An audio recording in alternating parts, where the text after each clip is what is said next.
எல்லாருக்கும் வணக்கம். நான் உங்க ராஜி. இன்னைக்கு நம்ம பார்க்க போற பதிவு நம்ம எல்லாருக்குமே தேவையான ஒரு நல்ல பதிவு அப்படின்னு சொல்லலாம்ங்க. சொந்த வீடு அப்படிங்கிறது நம்ம ஒவ்வொருவருடைய ஆசை, கனவு, லட்சியமா இருக்கு. இந்த லட்சியம் நிறைவேறணும் அப்படின்னா நம்ம ரொம்ப போராட வேண்டியதா இருக்கு.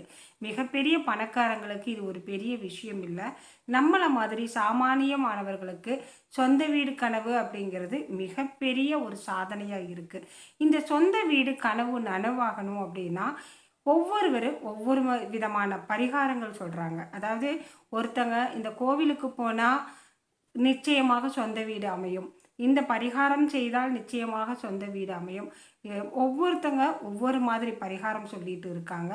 இதெல்லாம் செய்தால் நமக்கு சொந்த வீடு அமையுமா அப்படின்னு கேட்டிங்கன்னா இது எல்லாமே நம்ம நம்பிக்கையை பொறுத்து தாங்க. நம்பிக்கையோடு நம்ம செய்கிற எந்த காரியமும் நமக்கு நல்ல பலனை கொடுக்கும்.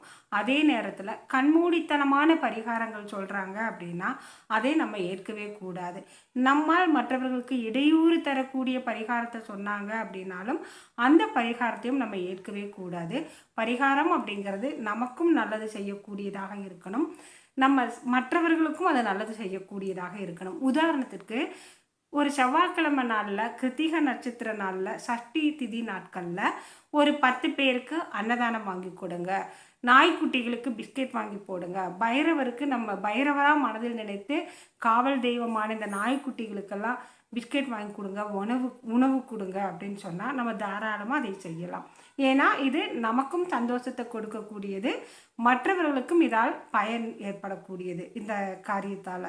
அதனால் நம்ம இதையே தாராளமாக செய்யலாம், ஒரு தவறும் கிடையாது.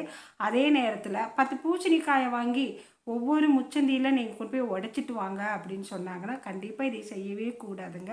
இது நமக்கும் இடையூறானது, நமக்கும் பணம் விரயம். இந்த பூசணிக்காயை உடச்சி விட்டுட்டு வந்துட்டோம் அப்படின்னா அந்த வழியில் போகிற வர்றவங்களுக்கும் இடையூறு. அதனால் மற்றவர்களுக்கு இடையூறான பரிகாரம் சொல்கிறாங்க அப்படின்னா நம்ம அதை தவிர்த்தரணும், செய்யவே கூடாது.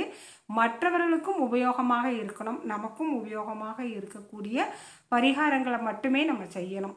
இந்த கோவிலுக்கு போயிட்டு வந்தால் இந்த காரியம் நடக்கும் அப்படின்னு நமக்கு சொன்னாங்க அப்படின்னா நம்மால் அந்த நேரத்தில் அந்த கோவிலுக்கு போக முடிஞ்சுது அப்படின்னா தாராளமாக போகலாம். போக முடியல அப்படின்னா அதே இறைவனுடைய கோவில் பக்கத்தில் எங்கேயாவது இருக்குதுன்னா அங்கே போயும் நம்ம நல்ல முறையில் வழிபாடு செய்துட்டு வந்து நம்மளுடைய அன்றாட வேலையை தொடங்கலாம். இதைத்தான் செஞ்சே ஆகணும் அப்படிங்கிறது கிடையவே கிடையாதுங்க. வெற்றிலை தீபம் போட்டால் வீடு வாங்குகிற யோகம் கிடைக்குமா அப்படின்னு நிறையா பேரோட கேள்வி. ஒரு சிலர் இதெல்லாம் நீங்கள் செய்யவே செய்யாதீங்க அப்படின்னு சொல்கிறாங்க.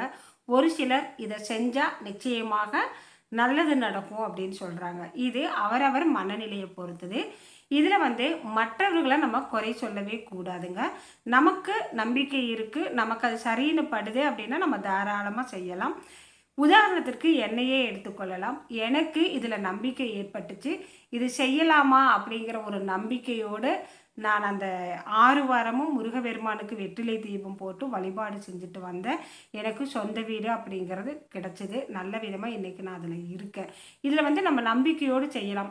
6 வாரம் வெற்றிலை தீபம் போடுறது அப்படிங்கிறது யாருக்கும் இடையூறு இல்லாத ஒரு செயல்.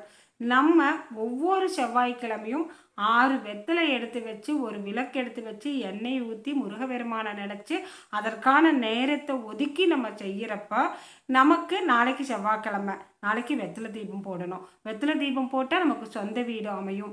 சொந்த வீடு அமையணும் அப்படின்னா நமக்கு இதெல்லாம் கிடைக்கணும் அப்படின்னு நம்ம அதை நோக்கி அதை பற்றியே யோசிச்சுட்டே இருப்போம்.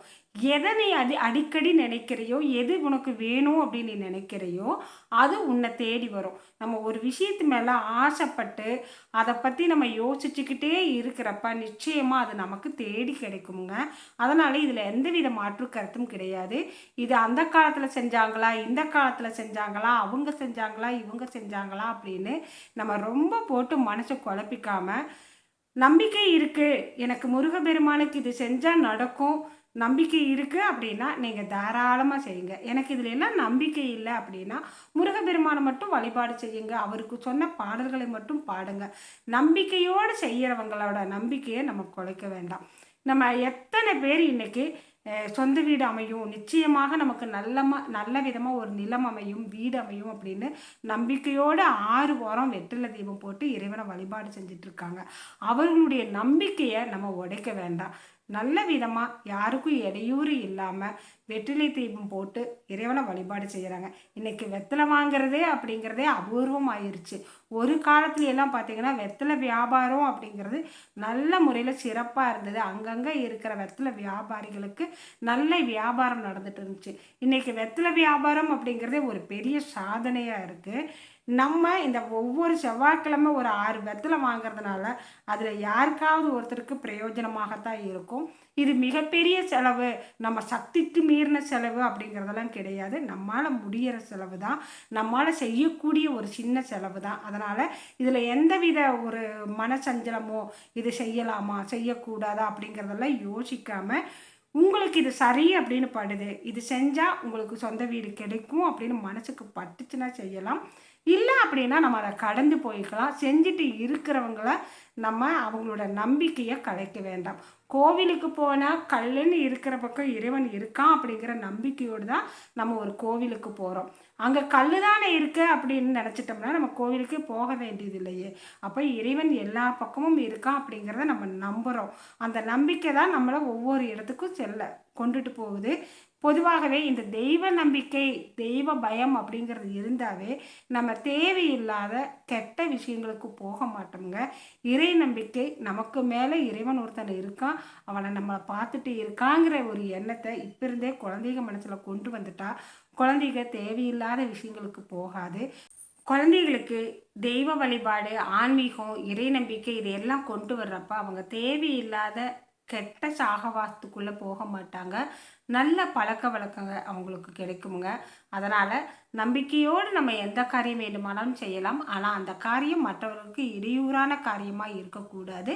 வெற்றிலை தீபம் ஏற்றினா நிச்சயமாக நமக்கு வெற்றி கிடைக்கும் அப்படிங்கிற நம்பிக்கை இருந்ததுன்னா வெற்றிலை தீபம் ஏற்றுங்க. இல்லை அப்படின்னா அதை கடந்து போய்க்கோங்க. அதை பண்ணிட்டு இருக்கிறவங்களுடைய நம்பிக்கையை நம்ம உடைக்க வேண்டாம். இந்த பதிவு என்னுடைய சொந்த கருத்து தான். அதாவது நான் செஞ்சேன், எனக்கு கிடைச்சிது, அதற்குண்டான வழிகள் அமைஞ்சுது அப்படிங்கிறதால நான் உங்ககிட்ட சொன்னேன். இது சரியா தவறா அப்படிங்கிறத நீங்களே சொல்லுங்கள். இந்த பதிவு உங்களுக்கு பிடிச்சிதே அப்படின்னா மறக்காமல் ஒரு லைக்கும் கமெண்ட்டும் கொடுங்க. பிடிக்கல அப்படின்னா கடந்து போயிருங்க. மீண்டும் அடுத்த பதிவில் பார்க்கலாம். நன்றி, வணக்கம்.